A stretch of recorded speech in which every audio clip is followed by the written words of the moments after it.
The first night Tina met Amanda, rain drummed against the university hostel roof like impatient fingers, and the hallways smelled of wet books and new beginnings.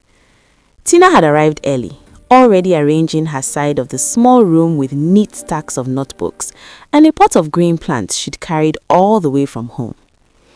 When Amanda burst in, laughing and apologizing at the same time, soaked from the rain and dragging a noisy suitcase, Tina smiled without thinking. That smile was the beginning of everything. They became sisters in the easy, unplanned way young women sometimes do. Tina was gentle by nature. She remembered Amanda's lectures, lent her clothes without counting, shared midnight snacks and early morning prayers. When Amanda cried about exams or missed calls from home, Tina listened. When Amanda fell sick during Harmattan season, Tina fetched hot water and medicine and skipped her own classes to sit by the bed. Their room filled with laughter, whispered dreams, and plans for the future. People on their floor called them the twins, though they looked nothing alike. What Tina did not know was that every kindness was being carefully folded into a different story.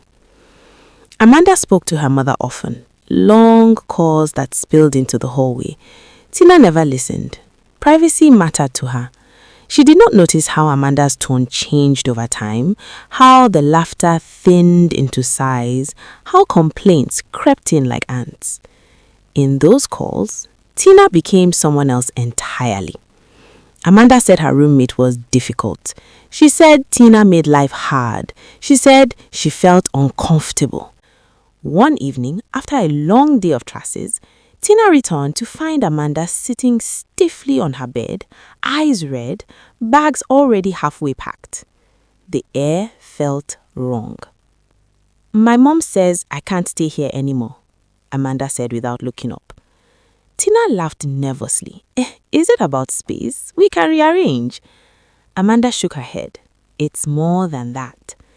That was when the world tilted. Amanda accused Tina of things Tina could barely understand. She said Tina touched her at night. She said Tina tried to force intimacy on her. She said Tina practiced things that were forbidden, shameful. The words came out rehearsed, sharp and final. They cut through Tina like broken glass. Tina's mouth opened, but no sound came. Her heart pounded so loudly she thought the whole hostel could hear it. "That's not true," she whispered. "Amanda, you know it's not." But Amanda had already decided. By morning, the room was empty on Amanda's side. News travels fast in a university. Whispers followed Tina down corridors. Some people stared, others avoided her. A few asked questions with careful voices, the kind that pretend to be kind but already believe the worst. Tina stopped eating. She skipped lectures. At night, she cried until her pillow was wet and her chest ached. The worst pain was not the gossip. It was betrayal. Tina replayed memories like a broken film, searching for the moment she became a villain in someone else's story. She remembered Amanda's smiles, the shared jokes, the trust. None of it made sense. When Tina was finally summoned by the hostel authority, she told the truth calmly and clearly. She did not shout. She did not insult. She spoke of kindness, boundaries, respect. She spoke of love that was sisterly and pure. Her voice cracked only once. Time passed. Investigations revealed inconsistency. Slowly, painfully, the truth surfaced. Amanda's mother apologized in a voice heavy with regret. Amanda herself never truly did. The damage, however, did not disappear overnight.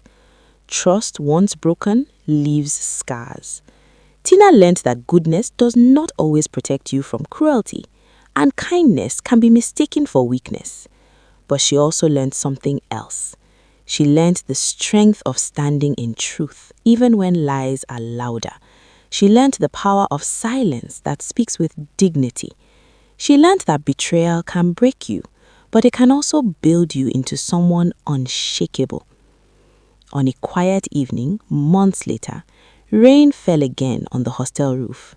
Tina sat by the window, reading, her plants growing tall beside her. The room felt peaceful. She smiled, not because the pain was gone, but because she had survived it. And sometimes surviving is the bravest story of all.